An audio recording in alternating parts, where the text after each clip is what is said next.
RMC 13h05, c'est Carrément Brunet avec Éric Brunet.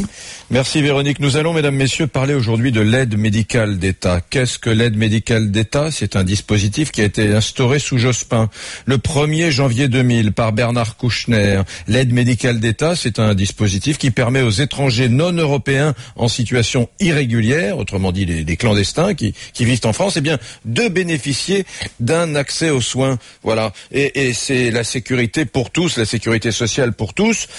C'était très généreux il y a 13 ans, c'était pas mal, surtout qu'il y a 13 ans, c'était un budget d'environ 75 millions d'euros. Aujourd'hui, c'est 10 fois plus et ça n'en finit pas d'augmenter. Je vous en parle aujourd'hui, tout simplement parce que les socialistes viennent de proposer dans le prochain projet de loi de finances, n'est-ce pas, d'augmenter encore cette dotation. C'est-à-dire que vous, mesdames, messieurs les contribuables, qui êtes fort généreux déjà, la CMU, par exemple, c'est un acte de générosité extraordinaire des contribuables français. Vous l'êtes encore plus, puisque désormais, on peut penser que dans les 2 ou 3 prochaines années, l'AME, l'aide médicale d'État, ce sera 1 milliard d'euros. Alors jusqu'à présent, je n'avais pas voulu en parler parce qu'on touche à l'autre, on touche à l'étranger, on touche à celui qui est en souffrance sociale, et j'avais pas voulu attiser ce débat. Seulement voilà, le fait que là, on décide de l'augmenter alors que tous les pays d'Europe ont arrêté ces dispositifs très coûteux. Le fait que nous,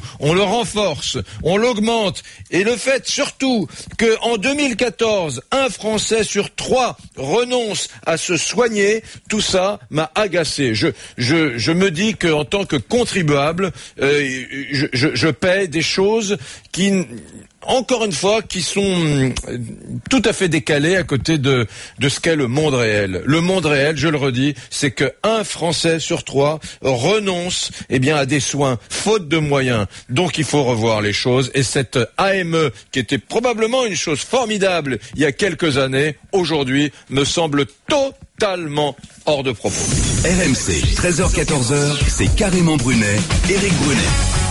Vous savez, on n'est plus un pays de citoyens, de contribuables, nous sommes devenus un pays d'ayants droit. Nous sommes des ayants droit. Nous sommes 66 millions d'allocataires. Alors ça c'est l'ADN français, les allocations.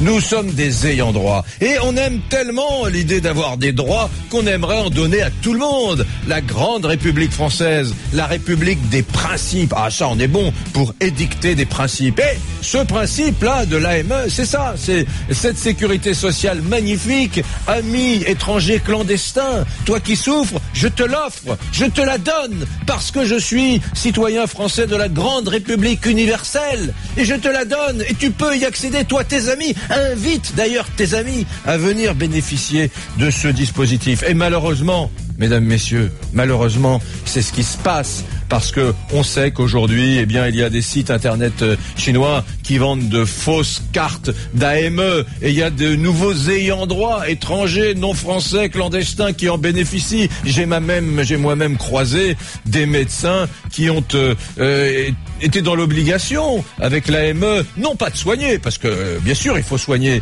mais de s'installer dans des processus médicaux très lourds et très longs avec des gens qui avaient fait le voyage en France simplement pour bénéficier de soins, par exemple dans le cancer, qui pouvaient durer plus d'1 an. Il y a eu des transplantations également d'organes de gens qui viennent en France pour bénéficier d'une transplantation d'organes et pour bénéficier par la suite des traitements, parce que les traitements anti-rejet n'existant pas dans leur pays d'origine, ces citoyens d'autres pays extra-européens restent de façon durable en France. Je me dis que tout ça est formidable dans un pays riche. Si la France avait fait ça au moment des 30 glorieuses, ça aurait été tout à fait méritant, bravo, formidable. Mais là, aujourd'hui, franchement, mais quel décalage. Nous prenons avec le monde réel une distance qui est tout à fait inquiétante, mesdames, messieurs. Alors l'argument de la gauche est oui, mais attention, si on les soignait pas, ils développeraient des tuberculoses. Mais enfin, qui demande de ne pas soigner des gens qui sont dans la souffrance? Entre l'AME, c'est-à-dire le package sécurité sociale qu'on donne à un clandestin, et le fait de lui faire profiter de soins d'urgence au moment où il est malade, il y a un monde. Enfin, franchement, Mitterrand était un président de gauche. Sous Mitterrand, la France était humaine, et pourtant il n'y avait pas d'AME. Les médecins soignaient les indigents, ils soignaient les pauvres, et ils soignaient les clandestins.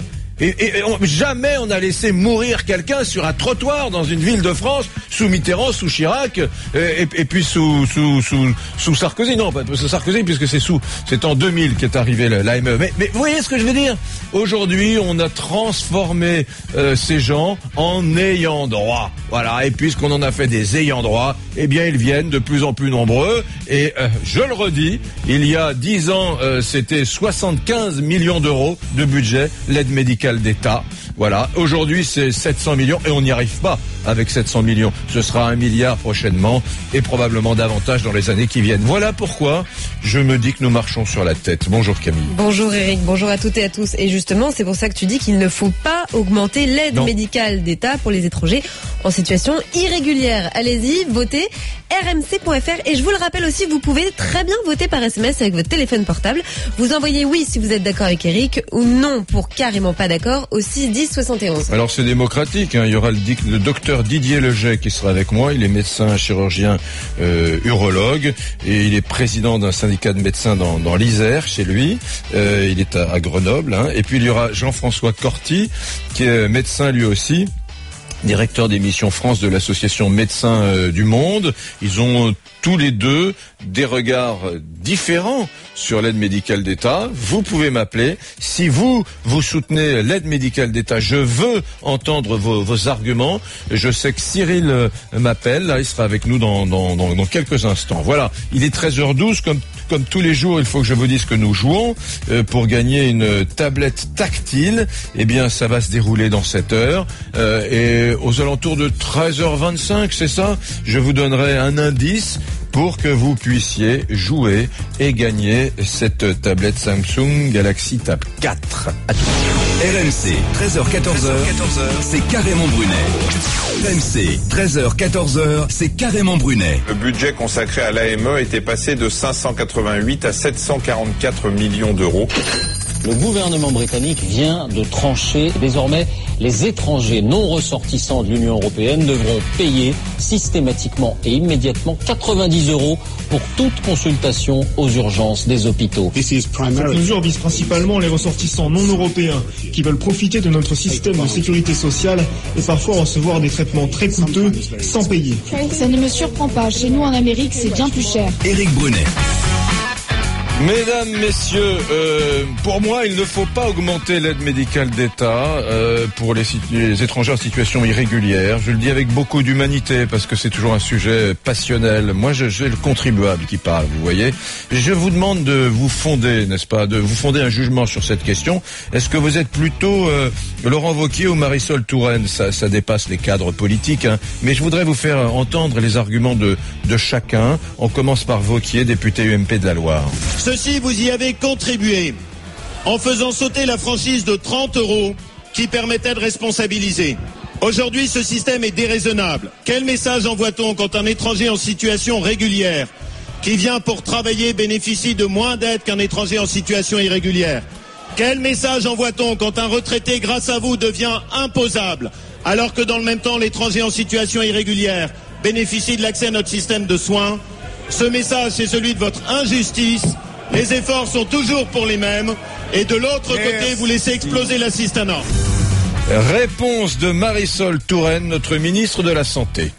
Mais quel message envoie-t-on, monsieur le député, quand on bafoue, comme vous le faites, les valeurs de la République, les valeurs de solidarité et d'humanisme, les valeurs qui fondent notre système de santé et qui font que notre système de santé doit être respecté?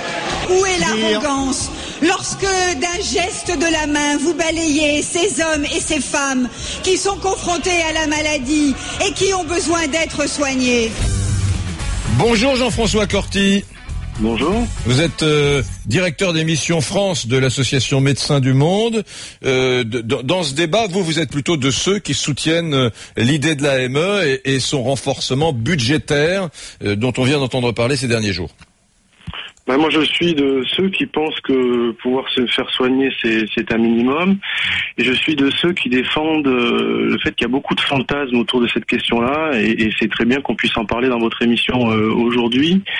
Dans un contexte où ce qui est dramatique, c'est, on l'a vu, on l'a entendu, on oppose les précaires français aux précaires étrangers. Et sous prétexte d'avoir un peu d'attention sur les questions de santé pour les précaires étrangers. Ça poserait des questions, une remise en question et un oubli des autres Français. Avoir cette rhétorique qui consiste à opposer les précarités, c'est très mauvais pour notre pacte social, c'est le premier point. Sur l'aide médicale d'État, il faut juste savoir qu'il y a 220 000 personnes qui en bénéficient, que ce serait potentiellement 400 000 qui pourraient en bénéficier, que dans nos centres de consultation, des personnes qui en bénéficient sont des personnes en situation irrégulière. Elles doivent justifier de 3 mois de présence sur le territoire, donc on l'a pas automatiquement. Et puis il faut pouvoir justifier d'un certain seuil de ressources, et donc tout le monde n'en bénéficie pas. On sait, et ça aussi il faut l'avoir en tête, parce qu'on entend souvent, que la migration, pour des raisons thérapeutiques, donc pour une raison médicale, c'est moins de 10% de la migration globale qui est essentiellement due aux questions économiques et des questions d'insécurité dans les pays d'origine. Donc les gens ne viennent pas en France pour se faire soigner, et sous prétexte qu'on aurait un système de santé solidaire, ça attire le monde entier. Donc ça, c'est une vue de l'esprit, c'est un fantasme où on voit bien qu'au travers du discours sur les questions de santé publique, c'est au fond un discours sécuritaire, de stigmatisation et de peur de l'étranger qui vient polluer les débats qui devraient se cantonner à une réflexion sur les questions de santé publique. Mais, un dernier point en termes de mythe. Non, mais vous allez répondre, on va dialoguer. Oui, juste une chose, la France la France des années 80 de Mitterrand, c'est pas le Moyen-Âge. La France de Chirac, elle vit sans l'AME. Pour autant, on laisse personne mourir. Il y a à l'époque, il y a la prise en charge de l'étranger en situation irrégulière. Elle est là, elle est patente, elle est effective. C'était gratuit à l'époque. Ensuite, c'était quoi? J'ai pas compris. C'était gratuit, l'accès aux soins était gratuit. Ensuite, on a mis en place des mesures pour restreindre l'accès aux soins. Chirac, c'était il y a 6-7 ans. Hein. C'était à 7-8 ans, Chirac. Hein. En situation irrégulière. Ouais. Et on a décidé, parce que justement la question politique se posait, l'aide médicale d'État, ça date des lois de contre les exclusions de 1998. Donc ça arrivait dans les années 2000, où là c'était accessible pour tout le monde. Et puis on a commencé à réduire le panier de soins, à mettre des conditions, notamment nécessité de justifier de plusieurs mois de présence sur le territoire, parce qu'effectivement ça faisait grincer les dents. Je voulais vous rappeler simplement que ils sont formidables. Jean-François Corti, quand même. Bon, on n'est pas d'accord, vous et moi, sur la ME, mais quand même chapeau bas pour le contribuable français. On le salue jamais. Je veux dire, aujourd'hui, il n'y a pas un pays au monde où les contribuables acceptent le principe de la ME. Même les Espagnols, qui avaient un dispositif généreux avec la crise, ont supprimé leur propre AME. Donc, je dis, qu'on soit d'accord ou pas, vous et moi, c'est une chose, mais en tout cas, on peut les applaudir, les contribuables français, parce qu'ils le méritent, parce que je vais vous donner 800 millions pour des étrangers en situation irrégulière qui sont pris en charge sur des pathologies longues, des cancers. Moi, j'ai même un médecin à la Pitié qui m'a expliqué qu'il avait procédé à des transplantations. C'est quand même, je dis, chapeau bas. D'accord. Donc, je vais vous donner 3 éléments de réponse parce que vous, encore une fois, dans votre discours, vous opposez d'un côté le contribuable français qui aussi souffre de la crise et aux étrangers qui viendraient. Non, je vous demande de l'applaudir. Je pose pas. Non, vous êtes en train de dire que de fait, ce que vivent les Français et la souffrance qu'ils vivent, c'est aussi la faute des étrangers. Et ça, c'est une erreur rhétorique. Jamais dit ça. Jamais dit ça. C'est ce que vous avez dit implicitement. Trois éléments de réponse. Non, mais c'est ce qu'on peut entendre aussi. Excusez-moi, même si vous le pensez pas, c'est ce qu'on peut comprendre, ce qu'on peut percevoir de ce que vous dites. Il y a 3 éléments de réponse que je veux apporter à ce que vous disiez. D'abord, il y a très peu de fraude, pas plus qu'ailleurs sur la ME. Il y a des rapports objectifs de gens qui sont pas du tout orientés politiquement. Mais pourquoi frauderait-il? Enfin, ils ont la Sécu, il n'y a pas besoin de frauder. Non. Oui, mais il y a des gens qui ont même dit la ME, les gens fraudent, ils font des cures thermales. Voilà, donc il n'y a pas plus de fraude. Ok, c'est le premier point. Le deuxième point, c'est que le budget de la ME, c'est un fonds d'État. C'est 0,5% du budget global des dépenses de santé. Donc c'est certes en millions d'euros, c'est important quand vous dites le chiffre, mais au global sur les dépenses de santé, c'est un pourcentage très très important. Et ensuite le dernier point, si vous pensez aux contribuables, mais moi je vais décentrer un peu le sujet. Vous parlez des cancers ou d'autres maladies chroniques. Vous savez, il y a des traitements de cancer qui coûtent des fortunes. Ok, les économies, vous voulez les faire sur les patients, notamment étrangers, qui pourront en bénéficier.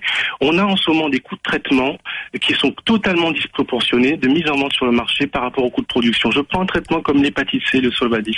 Il est vendu par le laboratoire, 90 000 euros, alors qu'il est en coût de production à 80 euros. Ça va coûter 7 milliards à la Sécu et aux contribuables français, puisque vous en parlez, de traiter les patients qui en ont besoin.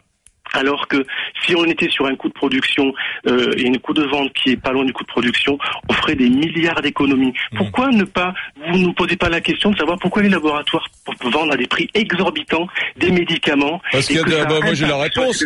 J'ai pas le même discours que vous sur les laboratoires, mais vous voyez, tout nous oppose, parce que moi je respecte des laboratoires internationaux qui gagnent certes de l'argent, mais c'est dans leur laboratoire et dans leur salle blanche de recherche et de développement qu'on invente les molécules qui feront vivre nos enfants plus longtemps. Je dis bravo et merci. Voilà, même s'il y a un business derrière. D'accord. Est-ce que j'ai dit que j'étais contre les laboratoires? Non, mais vous déviez, si vous changez de sujet, vous parlez des labos. Je suis aussi pour non, mais vous parlez d'économie, de faire des économies, vous parlez des contribuables. C'est la grande phrase, on peut pas, comme on dit depuis toujours, la France ne peut pas accueillir toute la misère du monde. Aujourd'hui, vous me parlez de 230 000, aujourd'hui personnes qui ont droit à l'AME. Demain, pourquoi pas 400, 600 et 700 000. Et il y aura toujours des gens en souffrance dans le monde pour lesquels j'ai une immense, mais est-ce que nous allons pouvoir soigner des millions de clandestins? Non, la réponse est non. Vous êtes sur un fantasme du mécanisme d'aspiration. Il n'y a pas d'augmentation majeure des bénéficiaires de l'AME. On est à 200 000. Ça coûtait 75 millions il y a 10 ans. Ça coûtait 10 fois moins cher il y a 10 ans l'AME. 10 fois moins. Ne faites pas l'amalgame entre le prix et l'invasion potentiellement de migrants. Il y a le même nombre de personnes qui bénéficient de l'AME. On était à 220 000. Maintenant, on est à 200 000. D'ailleurs, c'est un petit peu baissé. Non, j'ai le tableau sous les yeux. 100 000 en 2001, 180 000 en 2006 et 263 000 en 2013. Voilà, et là maintenant 263 000 en 2013. Voilà, donc est-ce qu'on est sur une invasion de personnes qui viennent profiter là en quelques années? Non, mais ça augmente d'année en année, c'est une augmentation continue. On parle d'invasion. Je ne parle pas d'invasion, ce sont des mots que vous mettez dans ma bouche, j'ai jamais parlé d'invasion. Et si vous dites on ne peut pas soigner toute la misère du monde, et donc on va avoir une augmentation majeure. Il n'y a pas d'augmentation majeure de personnel de l'AME. Par contre, il y a des coûts de santé qui sont plus importants. La situation économique de la France. La situation économique. S'il y a des économies à faire, c'est aussi sur le coût des traitements qui sont parfois exorbitants. Je respecte le laboratoire, je suis pour qu'ils produisent de la recherche et des médicaments nouveaux, mais lorsqu'on peut produire un traitement à 80 € et qu'on le vend 100 000 €, il y a un problème, et ne détournons pas aussi les vrais débats. Et attention, mais moi je pense que vous devriez pousser votre raisonnement, monsieur. Si on ne les soigne pas, ces gens, si on n'est pas dans la prévention, si on ne fait pas des vaccins, vous savez, si on fait des vaccins contre la rougeole, c'est pour éviter des infections pneumologiques et neurologiques. Donc ça coûte rien, ça coûte même pas €1 un vaccin. C'est ce qu'on faisait dans les années Chirac, bien évidemment, on a toujours soigné. Formidable, il faut soigner. Si vous n'avez pas l'AME, vous ne pouvez pas être soigné, vous ne pouvez pas avoir de vaccin, ok? Vous ne pouvez pas bénéficier de prévention. Vous serez pris en charge si vous êtes en train de faire un infarctus, en train de mourir devant l'hôpital. Il y a des soins urgents qui vous prendront, mais la prévention, vous ne pourrez pas. Il y a un coût démentiel d'hospitalisation pour prendre en charge les effets secondaires de la rougeole. Vous admettrez avec moi qu'il y a un delta important entre la prise en charge et la prévention, n'est-ce pas? Et la prise en charge dans les situations d'urgence. Il y a un delta important entre cela et puis la prise en charge sur des pathologies très lourdes, extrêmement coûteuses, pour des cancers dont la prise en charge peut durer 1 an, 2 ans, 3 ans, pour voilà, et donc il y a un delta considérable, et ça n'est pas anodin quand même, admettez-le. Prévenir, ça coûte moins cher que de soigner dans des états cliniques avancés, donc ça fait des économies. Ensuite, la mécanique qui consiste à croire que tous les malades cancéreux du monde veulent venir en France et que ça fait exploser les chiffres, il y a des chiffres qui montrent que ce n'est pas vrai. Tous les malades, j'ai pas dit tous les cancéreux. Pour faire les économies de santé conséquentes, il y a aussi d'autres moyens. Je vous dis, penchez-vous sur la question du prix des médicaments si vous parlez de cancérologie, parce que manifestement ça vous touche et c'est tout à fait légitime. Il y a des prix de traitement qui sont démentiels à la vente, qui impactent notre système de santé et qui impactent nos contribuables, alors que les laboratoires, que je respecte parfaitement, pourraient faire des prix beaucoup plus bas et permettre que les coûts soient beaucoup moins importants. Donc, dans le débat qu'il y a autour de l'AME, ce qui est mis en évidence, le prétexte, c'est les questions de santé publique. Mais le sujet n'est pas là. Le sujet, c'est la peur de l'étranger qui viennent déstabiliser nos droits et qui viennent en profiter. Je vous assure, attendez, moi je suis le caractéristique de ça. Je n'ai pas peur de l'étranger, je pense simplement aux contribuables. Voilà. Pour moi, il n'y a pas d'argent public, il n'y a que l'argent des contribuables. Il faut être respectueux de cela, parce que pour financer quand même ces soins qui sont prodigués à des clandestins en situation irrégulière, il y a des braves bonnes femmes à la retraite qui n'ont pas beaucoup de pognon, qui vont mettre leur petite enveloppe tous les 3 mois. Je pose pas. Mais non, mais c'est c'est ça. Il n'y a pas d'argent public, il n'y a que l'argent des contribuables et il faut les respecter. J'oppose pas. Je dis simplement, on va peut-être un peu loin.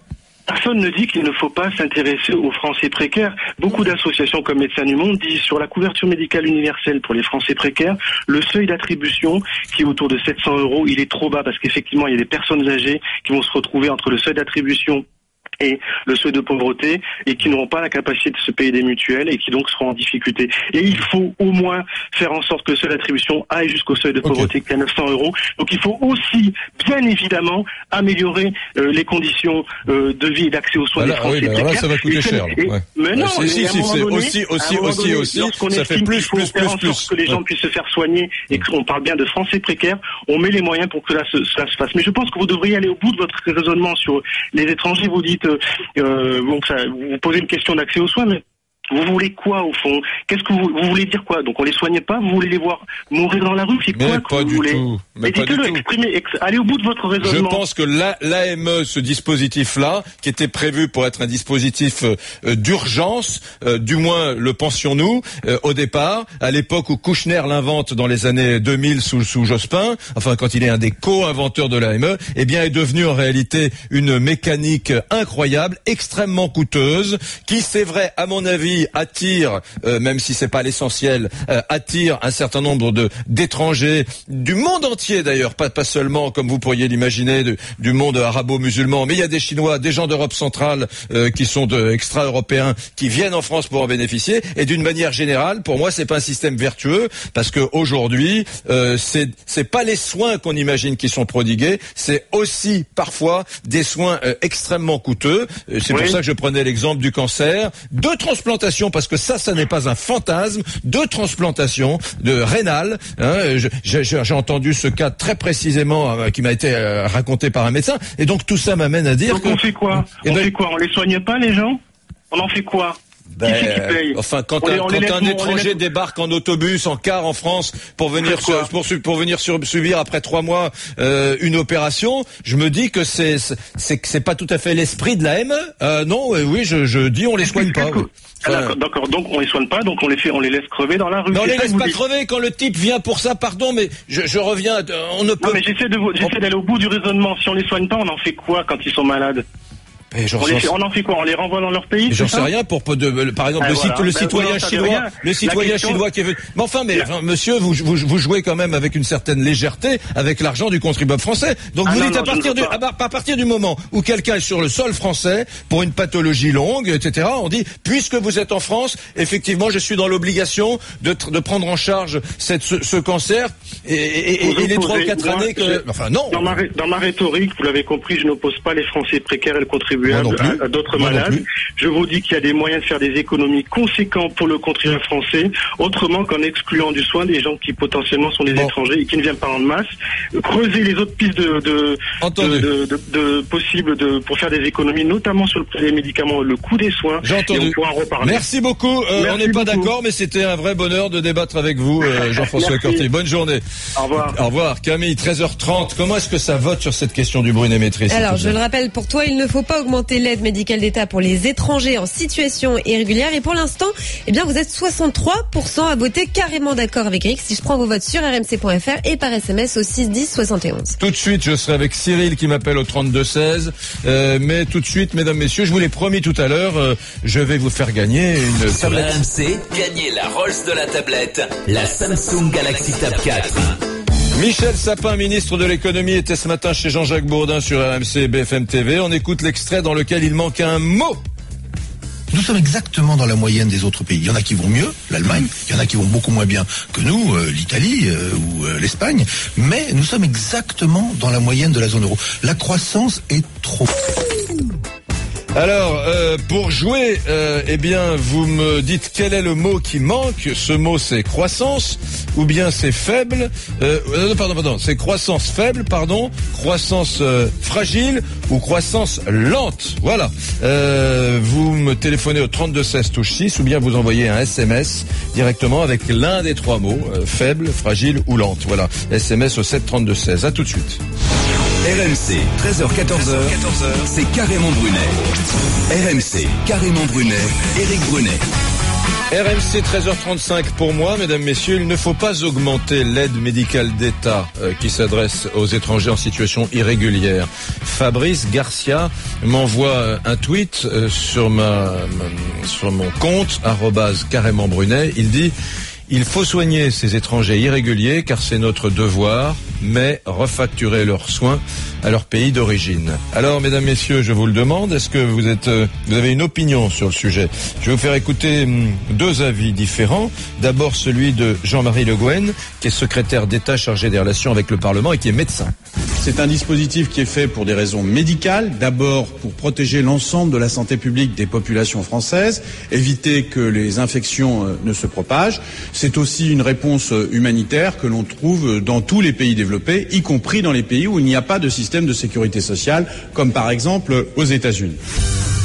Je vous propose maintenant d'écouter Agnès Verdier-Molinier, directrice de la fondation IFRAP. Elle est plutôt contre l'AME. Maintenant, on est à plus de 600 millions d'euros et on va bientôt atteindre les 700, voire plus. Nous, on s'attend à ce que dans les années qui viennent, on soit autour du milliard d'euros. Donc, si on ne fait pas quelque chose pour juguler un peu cette dépense, eh bien, on va avoir un dérapage de l'aide médicale d'État qui va continuer dans les années à venir. Nous n'avons jamais pu, en France, nous résoudre à dire, ben voilà, ça c'est du soin absolument urgent et ça c'est moins urgent. Donc, résultat, on offre tout. Une personne pourfend l'aide médicale d'État depuis longtemps, c'est Marine Le Pen. Écoutez-la.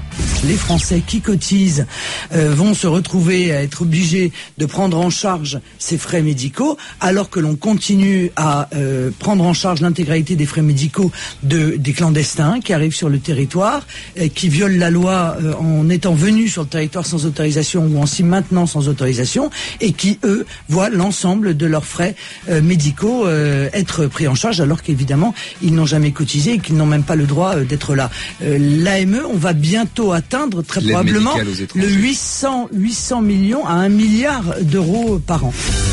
Je voudrais qu'on écoute Cyril. Cyril m'appelle de Paris, il a 34 ans, il est commercial. Mon cher Cyril, bonjour.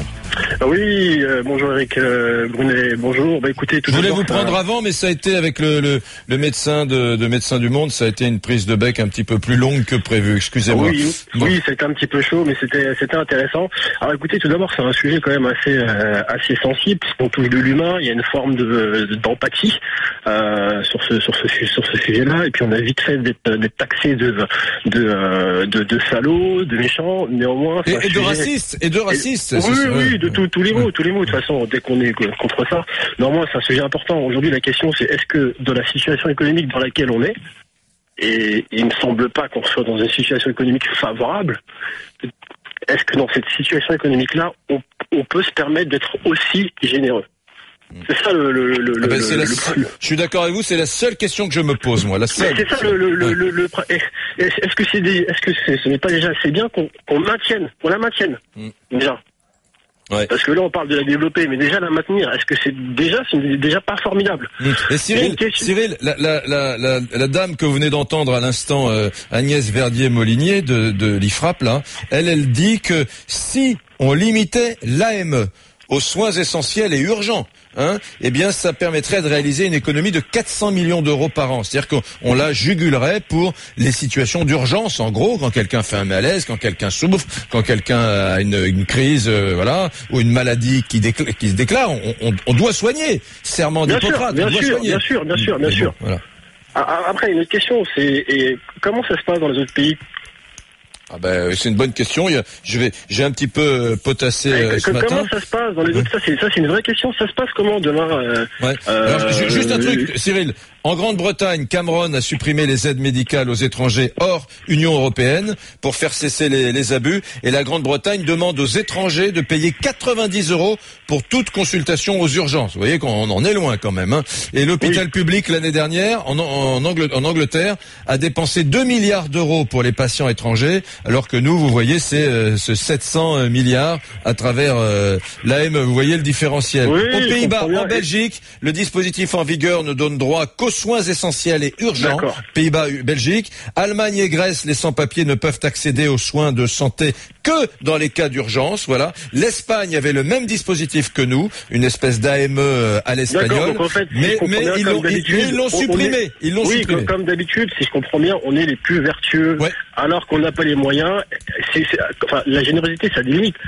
Trop bon, trop con. Cette expression, elle a un sens, à un moment, je pense. Alors, je dis pas qu'il faut pas les soigner, parce qu'on n'est pas là, on est sur de l'humain, mais, enfin, je veux dire, est-ce que dans le contexte économique dans lequel on se trouve, après, on va toujours trouver des raisons on va toujours se cacher derrière des raisons économiques, mais est-ce que, dans le contexte économique, je le répète, je suis assez pragmatique, on peut se permettre d'être aussi généreux? Est-ce que le fait déjà de pas déjà avoir maintenu ça, c'est déjà pas un gros effort? Enfin voilà, je suis assez perplexe. On nous parle merci, mais je crois, Cyril, honnêtement, il me semble que vous posez très exactement les bonnes questions. Voilà. Je dis pas qu'il y a une réponse, il y en a peut-être plusieurs réponses, mais en tout cas, vous formulez très bien les questions qu'aujourd'hui tout contribuable, tout citoyen français doit se poser. Docteur Didier Leget, bonjour. Bonjour Eric. Vous allez bien? Bien, et vous-même? Très bien. Vous êtes toujours urologue à Grenoble et président du syndicat de l'Isère, du syndicat des médecins? Oui, c'est ça. Je sais que vous avez toujours des chiffres. Hein. Vous bossez beaucoup les sujets sur lesquels on vous interroge. L'AME, c'est un dossier que vous connaissez bien. Hein. Est-ce que vous confirmez bien que c'est un truc très français? Il n'y a pas tellement l'équivalent dans sa générosité, dans son ampleur, dans les autres pays? Il n'y a pas un autre pays au monde où on soigne avec autant de générosité. Et comme vous le disiez tout à l'heure, on peut remercier les Français qui donnent non pas 700 millions d'euros par an aux AME, mais qui donnent plus que ça, probablement aux alentours de 5 milliards d'euros de dépenses chaque année pour des étrangers en situation irrégulière qui sont les AME et pour des étrangers en situation régulière ne travaillant pas, ne cotisant pas, que sont les CMU et les CMU complémentaires. Donc la générosité des Français pour cette solidarité internationale que défend la ministre Madame Touraine, c'est probablement plus de 5 milliards d'euros par an. Donc merci aux Français de cet effort qu'ils font pour l'ensemble des citoyens du monde qui sont dans la souffrance. C'est très compliqué parce que quand on entend Marisol Touraine qui dit les valeurs de la République doivent nous conduire à soigner ces gens, elle nous titille sur un truc sur lequel on est sensible. Les valeurs de la République, nos valeurs, quoi. Oui, mais excusez-moi Eric, mais les valeurs de la République, quand on est républicain, c'est d'abord prendre soin de ses concitoyens. Les valeurs de Madame Touraine, c'est dans la loi santé qui va arriver, le droit à la santé pour tout individu sur le territoire national. L'État sera garant que tout individu sur le territoire national pourra bénéficier des soins gratuits. C'est la mise en place du tiers payant et c'est aussi l'indemnisation de la maladie. Donc Marisol Touraine, elle veut raser gratis. Elle veut être très généreuse et c'est un sentiment d'altruisme magnifique, mais malheureusement, c'est tout à fait absurde d'un point de vue économique. Nous perdons 7 milliards d'euros et cette année peut-être 10 milliards d'euros pour les dépenses d'assurance maladie. L'AME va faire 1 milliard, soit 15% de ce déficit. Si on prend les CMU complémentaires étrangers, ne travaillant pas, ne cotisant pas, on va atteindre les 5 à 6 milliards. Il n'y a plus de trou de l'assurance maladie. Alors, je n'ai pas la solution. Attendez.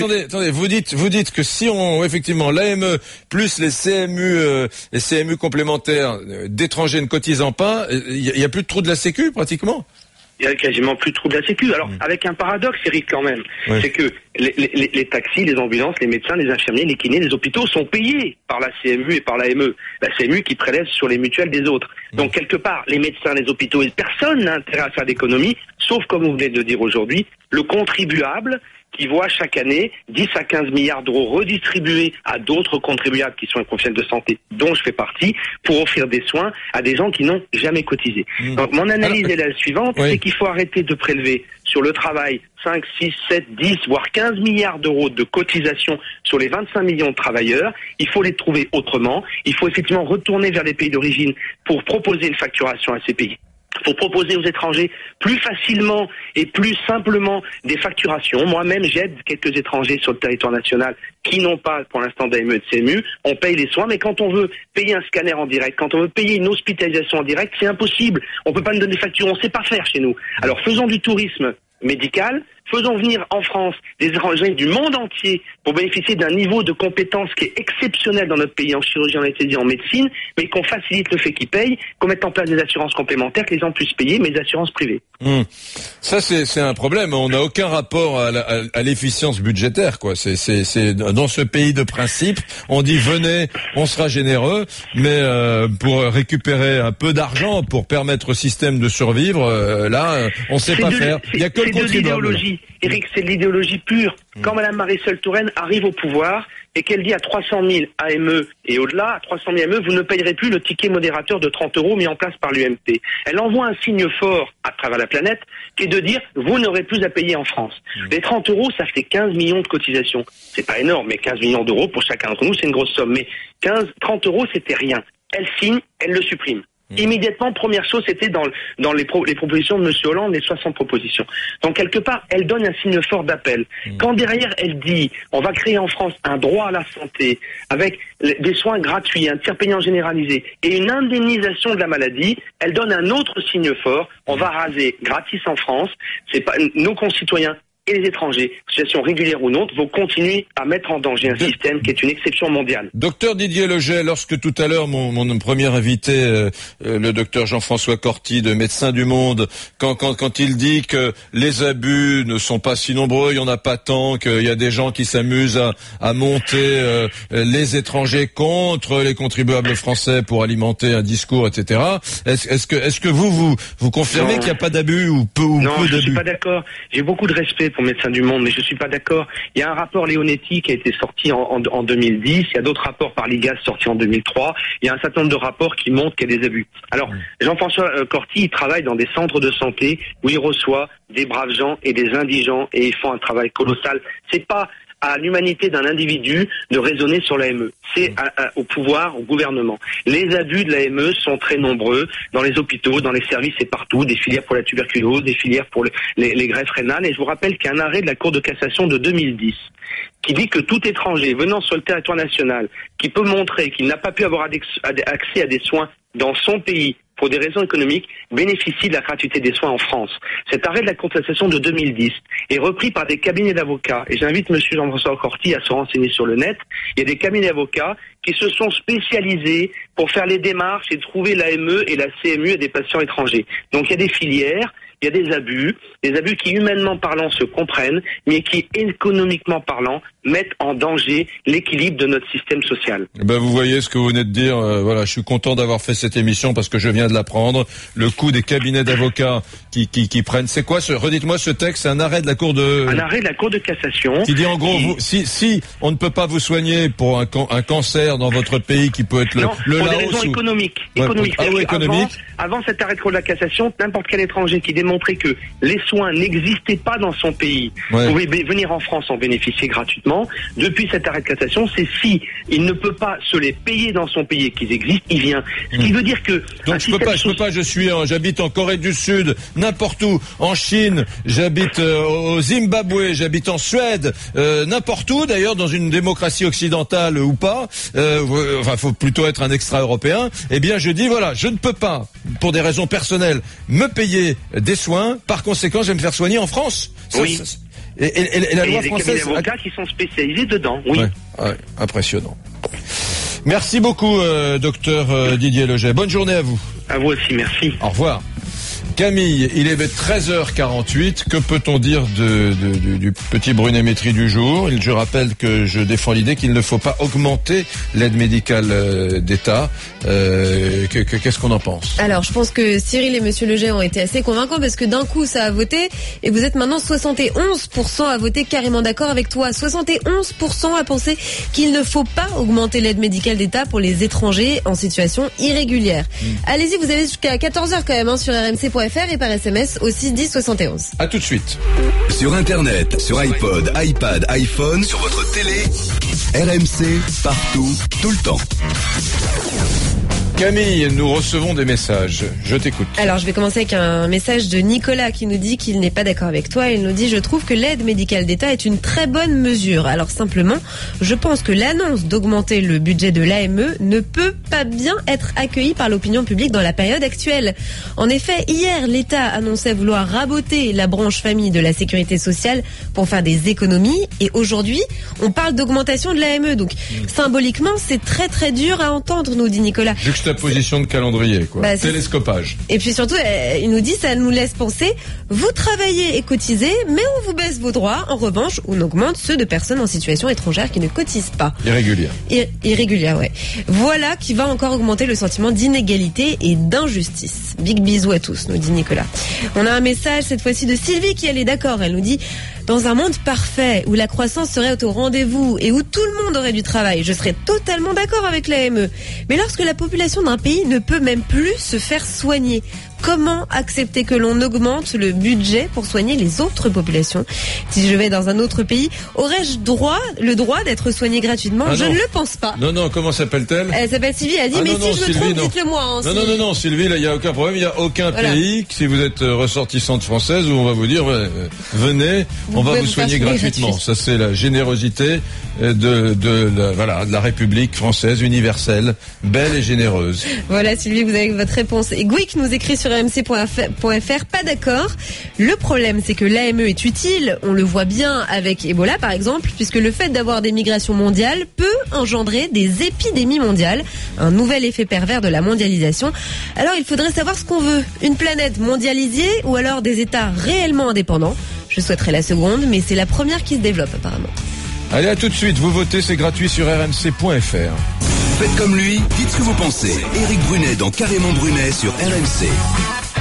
Il ne faut pas augmenter l'aide médicale d'État pour les étrangers en situation irrégulière. Vous votez sur rmc.fr. J'ai eu un appel au 3216. Il s'appelle Alexandre.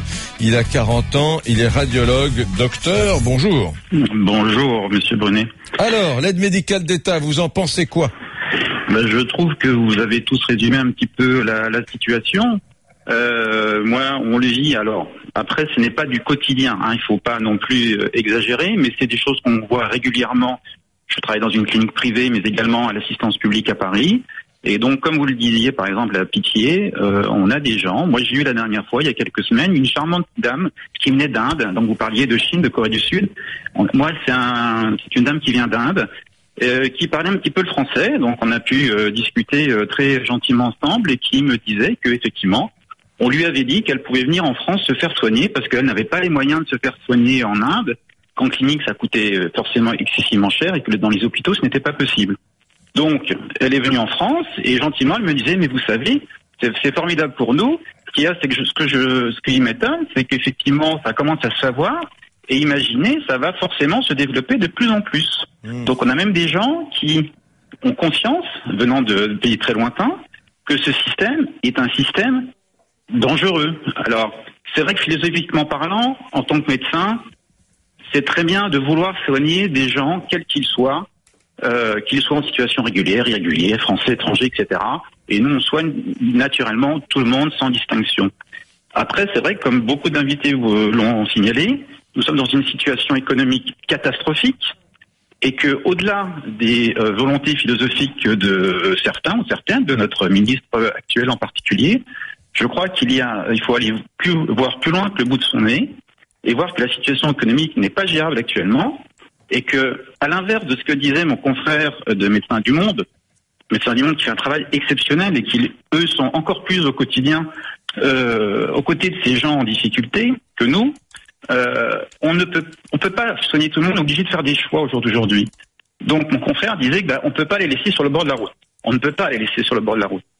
Mais pour des pathologies effectivement lourdes, mais qui ne sont pas à traiter dans l'urgence, on est obligé de faire des choix. Est-ce qu'on soigne ces gens-là ou est-ce qu'on soigne nos... Alexandre, je vous interromps, mais je suis d'accord avec vous, mais vous imaginez le médecin dont je tairai le nom qui m'a dit un jour, justement à la Pitié-Salpêtrière, j'ai été conduit a transplanté un organe sur quelqu'un qui était un ressortissant étranger qui n'avait jamais vécu en France mais qui était simplement en France depuis 3 mois pour bénéficier de la ME.